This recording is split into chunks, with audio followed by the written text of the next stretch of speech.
Tremendous schus for me to be here tonight. I'd like to thank the organization Torah Projects Institute for this tremendous Zikar Rabbim Kiddush Hashem. As was mentioned to me this evening, I don't think from the time of Matan Torah until today there was a maimid of Yidden that have come together to learn, to Mizaka the Rabbim in the mitzvah of Lo Yisakifu. We have a tremendous gathering specifically of barbers who in their koyach have the opportunity to make change. Somebody was walking along the street and they noticed that $100 bill was floating down. And they thought, that's interesting, $100 bill floating down from Shemayim. So they pick it up and they continue walking. They see another $100 bill floating down. What's going on? And they look up. And they see that in the balcony of one of the nearby apartments, there's a 4-year-old child. And the 4-year-old child is holding his father's wallet. And slowly but surely is emptying the contents of the wallet out onto the street, out in between the bars and floating down. And this person on the street is wondering, what's going to be? At what point is the parent going to realize what's going on? He had a child over here that has a wallet and just dropping dollars after dollars down into the street. And then eventually they wait and they watch. A few moments later, the father peers out the window and he sees his son with the wallet and putting out the money out. And he says, stop, stop, stop. And he takes him back inside. The observer understood from there a tremendous lesson. This 4-year-old child had no idea what he was doing. He didn't realize the koyach. When a person doesn't have the appreciation, when a person doesn't understand with what he's dealing with, so then you can throw $100 out of the window. We have over here tonight a gathering of probably almost 100 or even over 100 barbers in particular, people who have in their hands to make change. They have in their capability something very, very kosher. And after learning these halachos, we'll see Be'ezah Hashem, things that people thought maybe were horrors, things that people thought, Midas Chasidus, wasn't the Ika Hadin. We'll see Be'ezah Hashem, what the poskim speak about this. I had a source of speaking in various places around the world, specifically about this topic and many other topics as well. And normally when I speak in various places in Eretz Yisrael, in England and in America, so I'm normally speaking to the bochrim, I'm speaking to boys, I'm speaking to people that sit in the barber's chair. Tonight I have the source to speak to the people on the other side. The people that can have the koyach to make change. The Ben Ish Chai, when he talks about the Maila of payos rosh, the Ben Ish Chai writes that every Yid, as was mentioned a few moments ago, that every Yid has to have 2 simonim to differentiate between him and a goy. And he writes that the 2 simonim are bris milah and payos rosh. Bris milah is covered and payos rosh is goy. It's seen, it's revealed, everybody sees it. It's one of the simonim that a person has to differentiate him and the goyim. The Imrei Emes was one time in Eretz Yisrael. He visited Eretz Yisrael. He went to a kollel and he saw that the kollel were learning Masechtas payos. So he went to the olim and said, Rabbi Isai, let me ask you a shailos. You're learning Masechtas payos. We know Masechtas payos is be'ikah dealing with the halachos of leaving a corner of the field for the aniyim. Why is it that we have to leave only one corner, whereas the payos rosh is 2? So the Pnei Menachem once answered in the following manner. He said that the Mishnah tells us that the exception to the rule is if you have a Rosh Hashanah if you go Rosh Hashanah in the middle, then you have to leave on the other side also. The Mela said to Pnei Menachem that our faces Yadur, Yisal Salanta, to Rosh Hashanah, and therefore we have to leave both sides of the payos.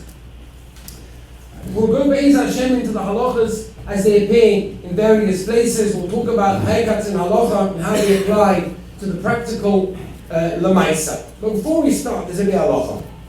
The halacha in Nation and Aleph. Anyone that learns on Shabbos, you see this halacha, it's unbelievable. When you go through the Chofetz Chaim, you go through the Mishnah Berurah, sometimes you see the Mishnah Berurah is writing, but sometimes you see that he's screaming. And right over here, it's clear to see that the Chofetz Chaim was tremendously bothered by this inyan. And its inyan is payos rosh. And it's interesting, we don't have a Chofetz Chaim, unfortunately, on Yerushalayim. We don't have a Mishnah Berurah on Choshen Mishpah. We have an Orach Chaim. Whenever we find that the Chofetz Chaim deals with situations of halacha and other areas of Shulchan Aruch, we have to chap it. And over here, the Mishnah Berurah, the Chofetz Chaim writes how careful a person has to be. We make the mistake and we think the payos rosh. I get this all the time. I speak in places all over the world, and boys come over to me and say, "What are you going to tell me, Rabbi?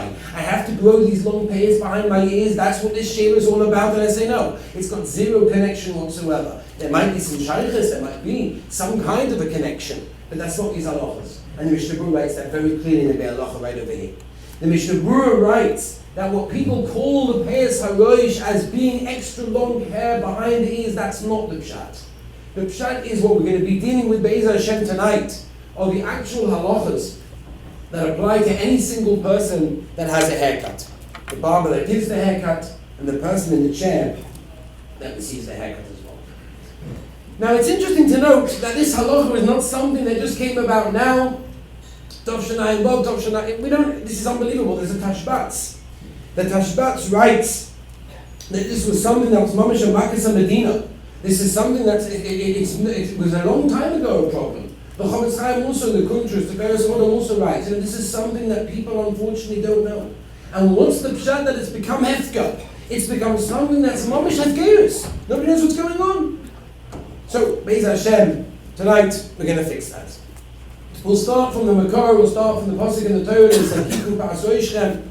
and the question obviously is, when you learn the posuk and you learn the Gemara Be'ez Hashem, as we'll see in Makkos, what's the pshat? Lo yisakifu pa'as roishem. What does it mean? Very difficult to understand the halacha straight from the posuk and even from the Gemaras itself. We know the Gemara tells us Tana rabbonim pa'as roishem, corner of the head, soif roishem. Fact the Gemara kasha. The Ezer soif roishem. That means, according to some most Rishonim, that if you equal off the area from you have the hair, we'll see diagrams in a moment, from the top of the forehead, from the corner of the forehead all the way behind the ear, that's where the issue is. And when people learn this Gemara, even if you learn it with all the Rishonim, it's difficult to understand. I was called into a kollel in the Mei Yeshiva in Yerushalayim. They asked me just to give us a pshat. We're learning Masechtas Makkos. Give us pshat in the Gemara. You learn the Rishonim, but we have to see it l'maisa. The Beis Yosef Kiyodua in Siman Shin Yud Ches writes in Sif Yud, when he talks about the halachos of what the Gemara says Ambati, all sorts of interesting visions and klisheni. The Beis Yosef says, well, we don't have pictures, and if we don't have pictures, we can't understand the halacha properly. And the Beis Yosef says we have to be machmei because we don't have pictures.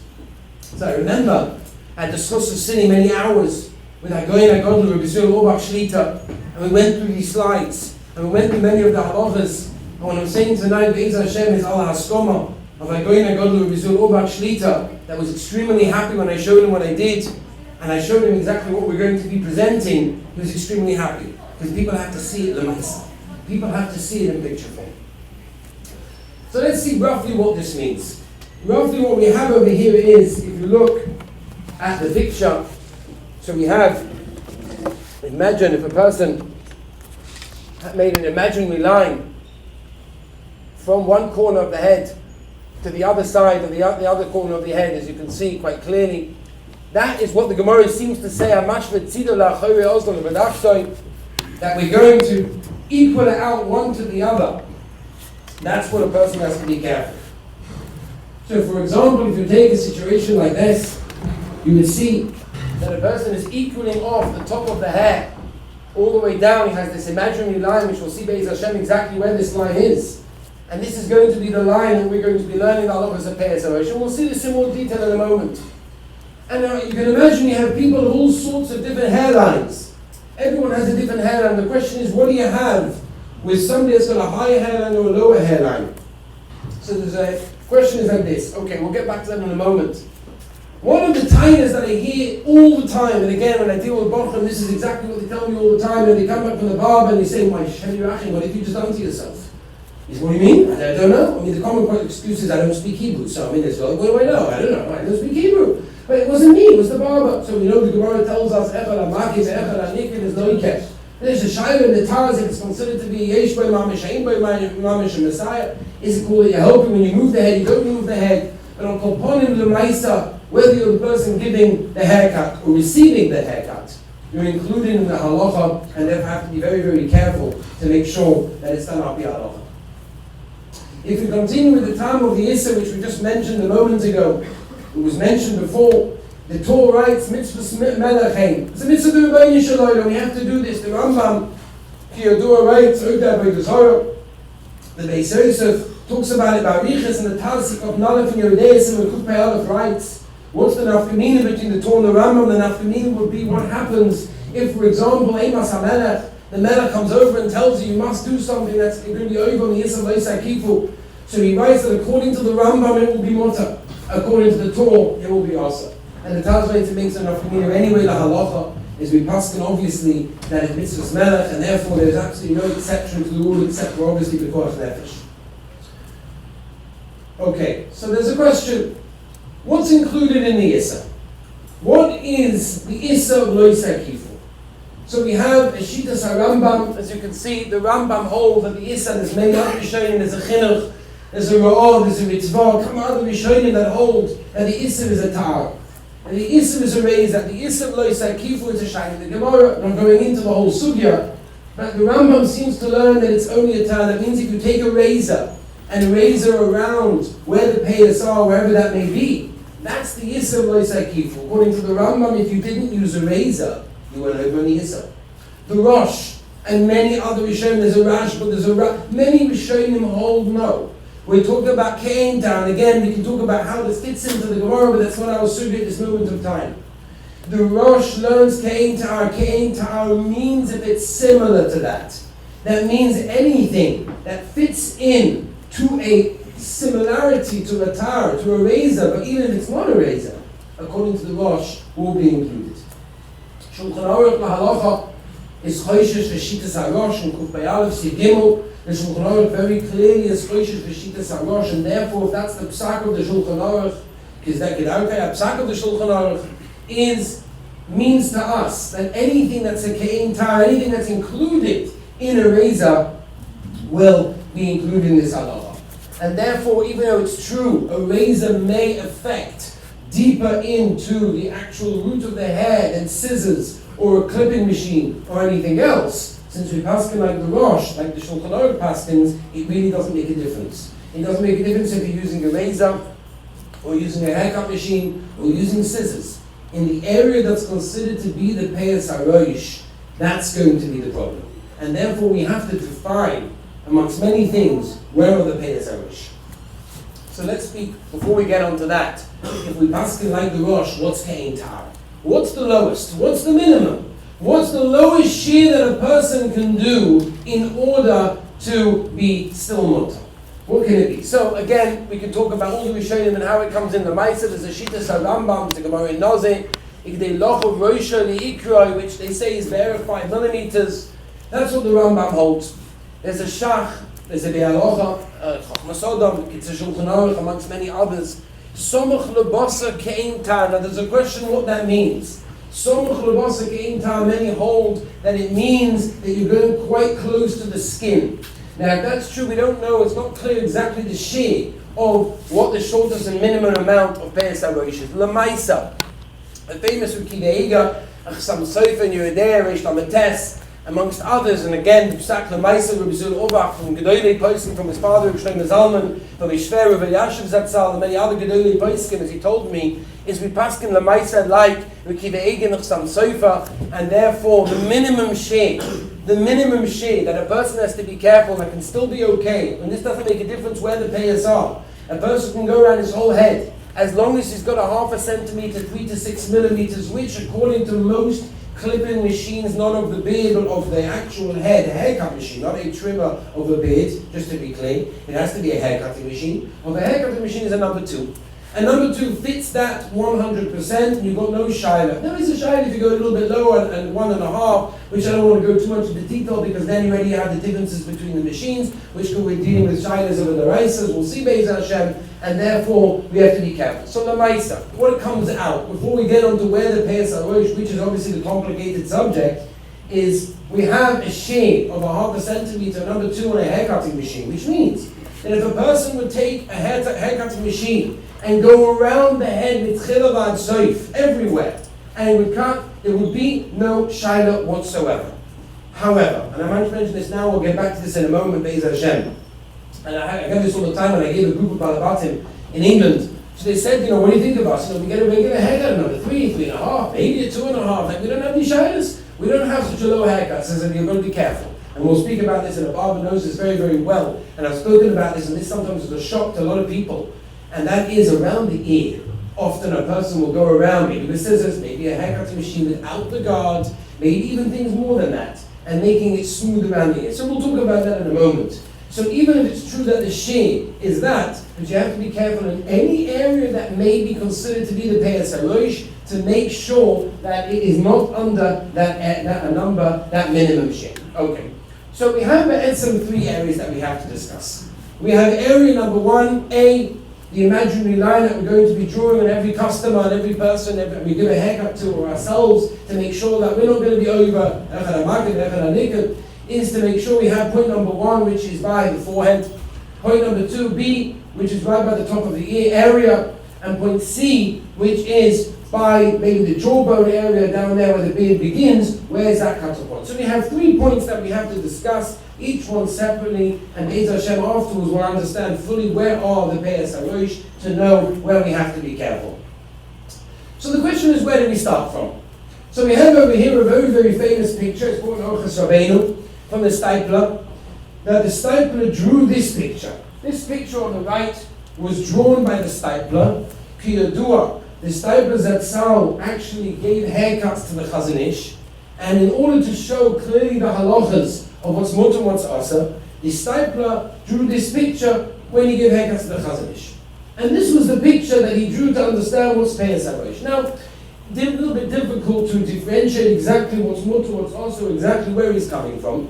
So they did what I call an art scroll version of the picture, and they drew the picture of the left. And the picture of the left, they took actually to Rav Chaim Shlita, and they asked him if this is what his father meant, and he was masking that this is the picture.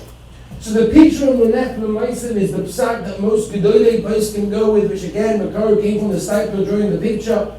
And this is the picture that the poskim follow in order to understand and properly know these halachos.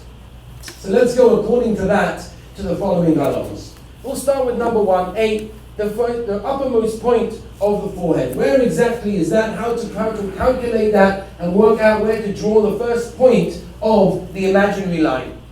So for example, many people have different foreheads. You have people with a high forehead, some people with a low hairline. Everyone is different. What do you do? So Yad Ktana, one of the Gedolei wrote the following. The Yad Ktana wrote that when you're dealing with this halacha, we go each person according to him. Right? This is halachos tefillin, regarding where the shailos should be. But again, over here, the Yad Ktana writes every person a kafi what he has. That means if a person has a high forehead, he'll go the top over there. If he's got a low one, then he'll go over there. It all depends on each person where they have. So the first question a person has to ask is, number 1, the point where to draw the first dot of our imaginary line will be the uppermost corner where the hair starts protruding down to become the payos rosh. That will be number 1. So you can imagine in other people, in various people, sometimes it starts high. It depends on every single person, may be different. Now you have, for example, some pictures like this. Now you have Hasidim that, Hanami very makpid on the Arizal or Pizoya, maybe to shave off the rest of the hair except the mokim payos. But Lemaisa, I do believe that this is not pshat with what the Arizal had in mind. And this fellow over here, Gavaldiga payos over here, but if you don't start from the actual corner, as you can see from the top area over there, and you have less than a 2 in that area, so it's wonderful that you have the extra payos over there. Maybe it's a Tosfos and Nozim and Aleph and base that talks about this by Riches in the middle of the Tosfos. But Al Koponim, in the Rizal, definitely he wasn't Yotza, and as Lemaisa, according to Roy Poskim, Ganei Geulah, and for sure the Rishonim and Achronim, this person was even an Issa Doraisa of Loisa Kifu, maybe Kama V'Kama Pa'omim, whether on the barber or the person that was in the chair at the time. Right, so we go by the uppermost corner where the hair begins of the forehead. That's where we're going to be starting from. That's point A, where we will draw our imaginary line. Or for example, If you didn't like the Hasidic example, we have the literature example over here. Is again a short haircut. I've seen this. I had to say, I stopped looking already at people with their haircuts when I learned these halachos. I just can't look anymore at these things. Like I can't look at where they put their mezuzahs and halacha where they put their flesh pots in the kitchen. So all of a sudden I can't stop looking at people with their haircuts go, because unfortunately, like the Chofetz Chaim, like the Tashbats wrote, Zamakas Saladinitz Gehefka, what's the pshat of Eid Hashem? We're going to change that. But you see people that get a very low haircut, and once again, less than a number 2 in every other area is fine. But once you're dealing with the pace of the payos and rosh, as you can see from the picture on the right and the left as well, so obviously you've got to be very, very careful on when it comes to that. Now this is a very, very common shiur.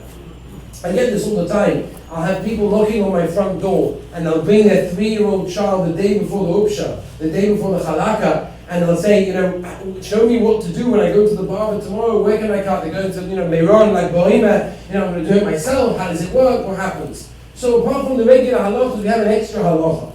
And the halacha is, what do you do with baby hair? Now often this is very, very common by young kids, is they have the baby hair, and the baby hair will often fall away after a while. You see it by a young baby, that they have hair in various places, even on the forehead, that eventually goes away. So when you have a young child, a 3-year-old boy, that you're giving a haircut to, and he has this baby hair, so the halacha, and again, without going into arichas, all the poskim and where it comes from, just to be mekatzer, to understand the halacha clearly, is anything over the eye areas. You can see from the picture, you've got that dotted line. Anything that's over the eye area is absolutely fine. It's called baby hair, and therefore you can actually take that off under number 2 without any problem whatsoever. When you hit the end of the eye, obviously on top of that area, that's where you have the halacha that you have to be extremely careful to make sure, obviously, that you don't do less than a number 2. So again, you have this in different areas, that kids come with all sorts of hair, and again, the baby hair and the area over the eye would be okay without any problem whatsoever. Okay, so here's another example. You have somebody that once again took a very short haircut and got okay on point number A, but he didn't realize that it goes all the way down. He thought it starts from somewhere else, and obviously that's going to be an issue. So that's point A. Point A, we understand, I think that's the simplest of all the points, is really to understand the top uppermost corner where the hair begins, going down towards the forehead. That's where it begins. That's where the payos and rosh begins. B. So what is B? So this is where it gets complicated. Those that learn the sugi in the Gemaras and the Rishonim, in the Gemara Makkos. So the Gemara tells us, L'malam min ha'oizen somach. The Rishonim tell us, L'malam min ha'oizen somach la'oizen. Very, very unclear. The Shulchan Aruch in Yeridei Kupei Aleph uses a very similar notion as well, and it comes from a Ritva and others as well, that we don't exactly know what this means. So how are we going to go into define that? So if we go back to the picture that the Stipers Zatzal drew, that again over here, the Ark Scroll, the Rav Chaim Kanievsky was masking, this was the version, is you can see quite clearly that the Stiper was makfid that l'malo min ha'oizen somach la'oizen means the top of the ear and the uppermost part of the ear. The hair that starts sprouting from the top of the ear inwards, inclining into the ear, that's included in payos and rosh. Now what goes on behind that, we've got no problem. We've got no problem with a person taking a very short haircut anywhere behind the ear, from the top, sliding down towards the back of the head. So we've got no problem going over there with something, anything that's lower than a 2, that would be fine. The moment you hit the point of the top of the ear and you incline inwards, downwards into where the faces and the eyes are, that's where you know is the payos and rosh. So here we have pretty much quite clear. We have a hagdara of the first imaginary line that we're going to be drawing on a person is from, as we mentioned, from the forehead all the way down to the top of the ear. This is going to be point A and point B, that we have to know that lower than that area and beyond is considered to be the payos and rosh, and therefore have to be very careful not to go minimum than a number 2 in that area, including, as we'll mention, when you go around with a trimmer or scissors or any other type of instrument, and you may well make it look nice for the person who's getting the haircut, so you have to be very careful of that area. Now here is interesting, where the person on the right, we couldn't actually ask him if I could take this in Rishus to take the picture, because unfortunately he was over on Issa Dorais, as you can see, so it had to be a very discreet picture taking. But unfortunately, again, he might have got it right on the top area, but he didn't realize where it goes to around the ear. And it's a very, very common machal that I've seen personally myself. I actually know somebody that discussed it with one of the big rabbis, in America who said that he doesn't know what to do with this. This is a major shayla, a major problem that unfortunately the Hasidim need chesed in. And therefore a person has to be careful when you do the area around the ear to make sure that whole area over there is properly taken care of, to make sure that it's not lower than the minimum shear. Once again, it can happen even down there. You can do a shaving over there, which obviously is going to be an issue, which is going to be a problem. A person has to be extremely careful of that. Now there is a shayla. We just mentioned that we've come up with this interesting halacha that you have to have an imaginary line. But maybe it's straight, maybe it's round. That's the shayla. So there is a shayla in the poskim where this actually comes from.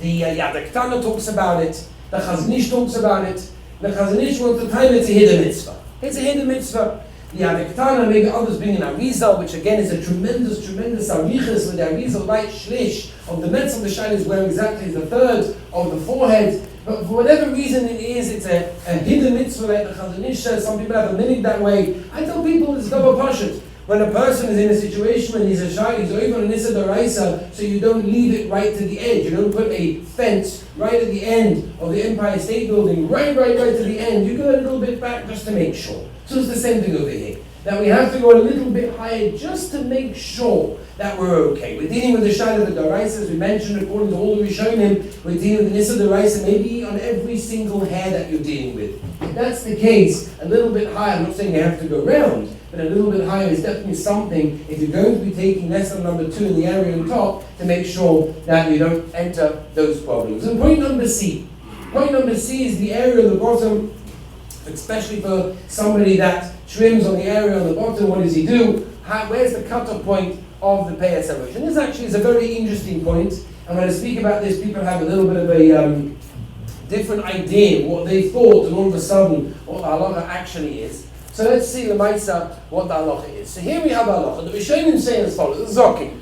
What's the zoking? A zoking is lemata min ha'oisin, which means a zoking without getting involved in the halachos of shaving and beards. That's not the Indian tonight. But a zoken basically doesn't have the same halachos as the payos rosh. When we deal with the payos rosh, where is the end of the payos rosh? Where is the end of the pair that we can say, okay, here's the cutoff point, here's the end, now we don't have a problem anymore. So the zoken, like the Rishonim says, Lamala min ha'oisin. Now the question is, what does this mean?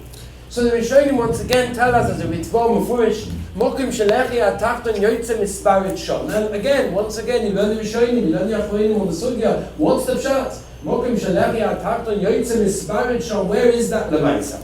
So I did a little bit of research. And you see the flows haboyra, the Kollel exactly the Rabbanim created the world, and you see how it stems the Rishonim as a moed gazach. So if you look at the human skull, so there's a lot of names over here that I don't think I can pronounce, but you do have over here the zygomatic arch. Right? Let me call it the jaw, whatever you want to call it. So the question is, where is the lechi atachton yoytze misparit shon? You can see quite clearly, here is the ear, here is the whole of the ear, and next to it is the jawbone. So there is a mistake which I've encountered in almost every single place that I have spoken around the world, literally. And that is, people tell me, you go by the bone. There's this halacha, you go by the bone. Wherever you feel the bone, that's where the halacha is, and you can continue and do whatever you want over there. Again, without getting involved in shaving. So unfortunately, I didn't find it in the Rishonim, in the Gemara, in the Achronim, in the poskim. There is absolutely no makar to any bone. No makar whatsoever. And in fact, it's completely wrong. And I'll bring you a raya. Simple raya, try this one yourself whenever you want. You go to that bone that sticks out that everybody knows is the one that, the bone, and you move up and down your jaw, you will feel no movement. If that's the case, you have no shaychus to mokim that the lechi atachton yoytze misparit shon, which is for sure talking about this. What you're actually touching is the area over here, is the zygomatic arch, the green area on top of the jaw. That's what you're feeling. That's got no connection whatsoever, because it's clear from the Rishonim that it has to move. And if it has to move, and when you feel the jaw, that bone that sticks out that doesn't move, then automatically you're not feeling the right one. So therefore, what are we going to say? So again, all the Rishonim speak about this, and if you look carefully in the Achronim, they explain it this way. I'll repeat the Rishonim, that we're dealing with the area that's on bottom of this little U shape. The bottom of the U, that's considered to be where the Issa, where the lechi atachton yoytze misparit shon.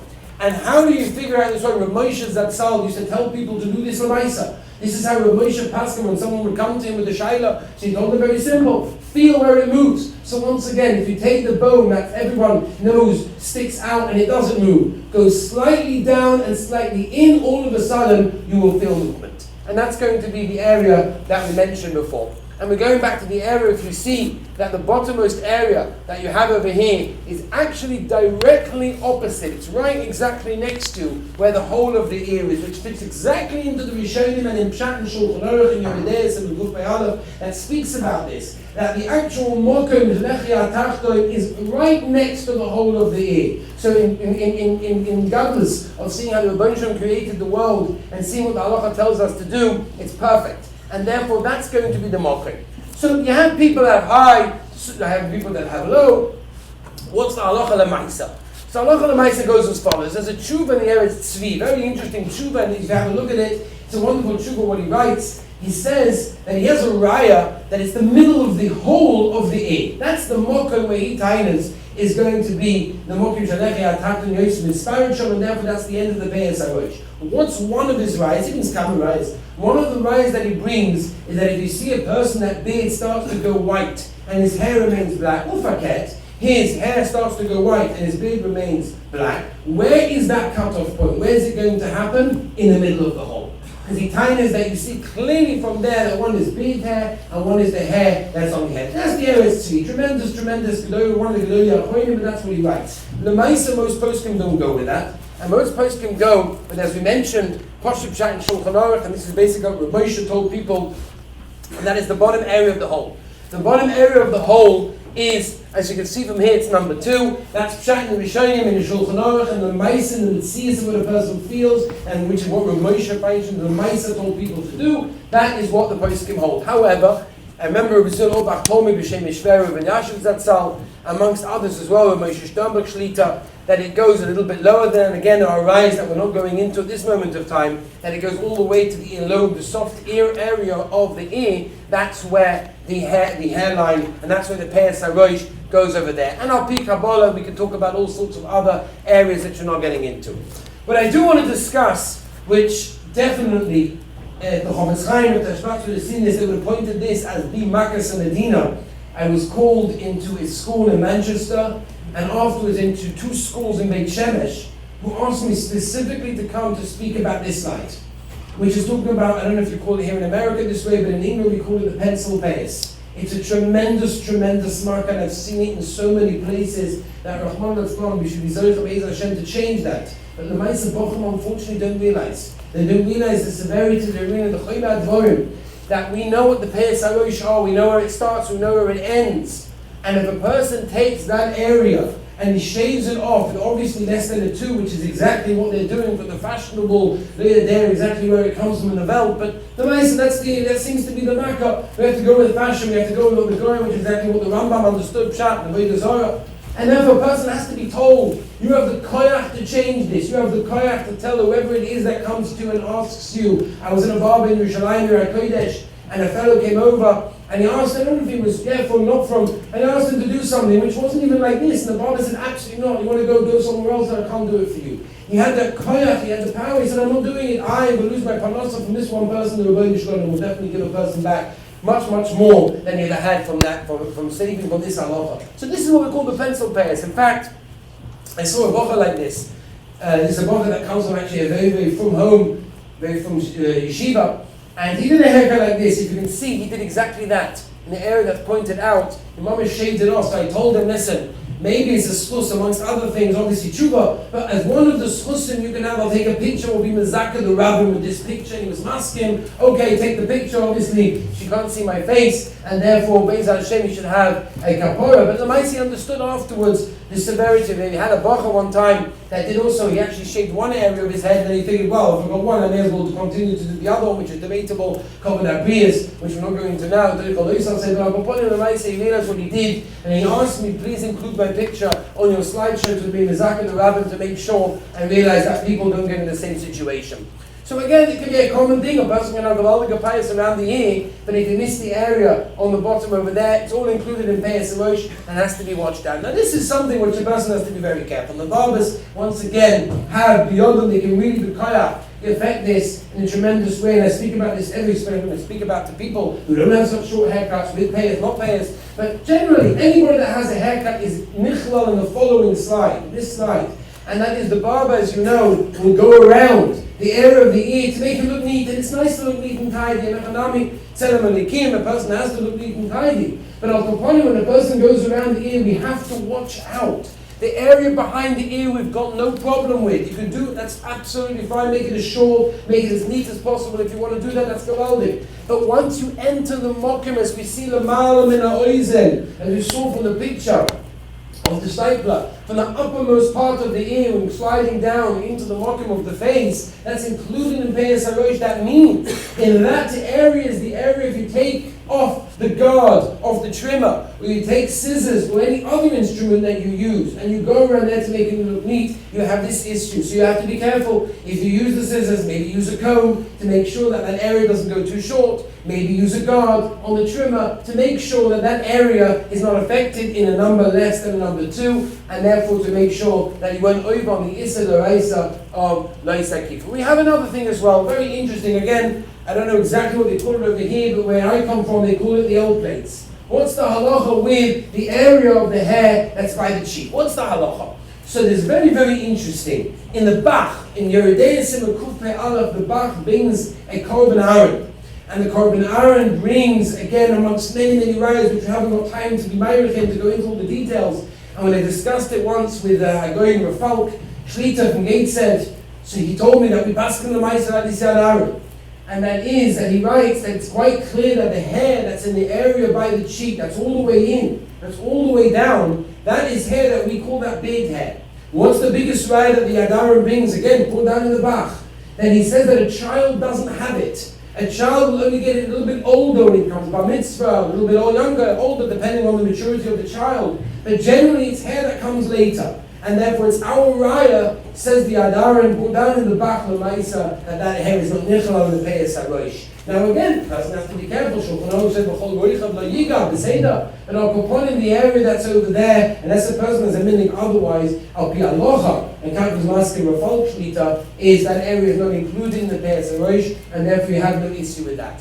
One of the other shailos, which is a famous shailah in Kidei Ki Yadua in Shavuos, that base on the base, where Kidei asks the shailah whether or not a person is allowed to comb the payos. What's the shailah? The shailah really goes like this. The Gemara in Nazir, the Gemara tells us about a Nazir combing his hair. Whether a Nazir is allowed to comb his hair or not. The shailah is a psakim, shailah on Shabbos. The Shulchan Aruch, so Shin Gimel, that talks about combing the hair on Shabbos. We know it's an Israel where it's a psakim.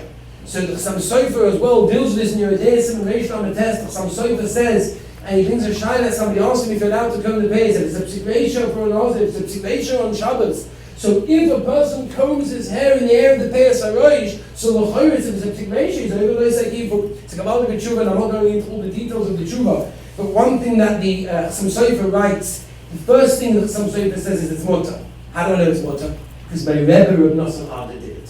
So if my Rebbe Rav Nosson Ada did it with Chassam Sofer, it's 100% mutter. Afterwards, the Chassam Sofer's ma'irichin brings kama rayas to say that it's mutter. There's no issa for a person to comb his hair, even the mokum of the payos harosh. And one of the last shailos is plucking of the hair. The plucking of the hair is a problem. Once again, we're dealing with, obviously with the payos harosh. We're dealing with the mokum that we've decided and we've said quite clearly is nichla from the imaginary line on the top all the way down is including the payos harosh. So the shaila is of plucking the hair. Now there's come a poskim that go either way. If a person should or he shouldn't. Rabbi Orbach Shlita told me clearly to tell the olam that he said that lechatchila it should be avoided, but it's hard to say that it's mamish asa. Okay, it does depend. Again, once again, there is a machlokes about a person has to be careful. But one thing we can sum up from these halachos, and we can say very, very clearly that we know a hagedorah. Number one, we know a shiur. We know a minimum shiur, what's considered to be under a issa, what's considered to be nichlan in the issa of payos harosh. We also know, more importantly, we know what's considered to be the payos harosh. We know what it means, the different corners from the top, all the way down to the ear, all the way down to where the lechi hatachton yotzem esbaret sham.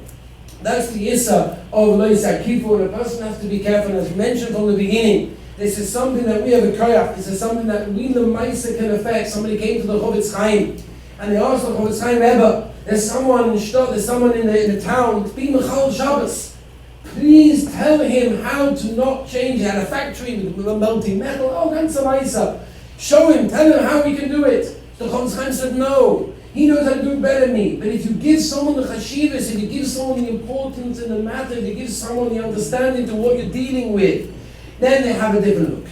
Be'ezah Hashem, from learning these halachos, from understanding these halachos, from looking at the Sefer afterwards to see, and all the different proteins and marikomis that we mentioned tonight, we should be zoicha to make a change in Klal Yisrael, the koshers within us. We could change it in the Zakah the Rabbah, a tremendous Kiddush Hashem. Once again, a tremendous HaKoros and Torah to Torah Projects Institute for me, this wonderful, wonderful Kiddush Hashem. We should all have the schus in the Zakah the Rabbah. Thank you for listening.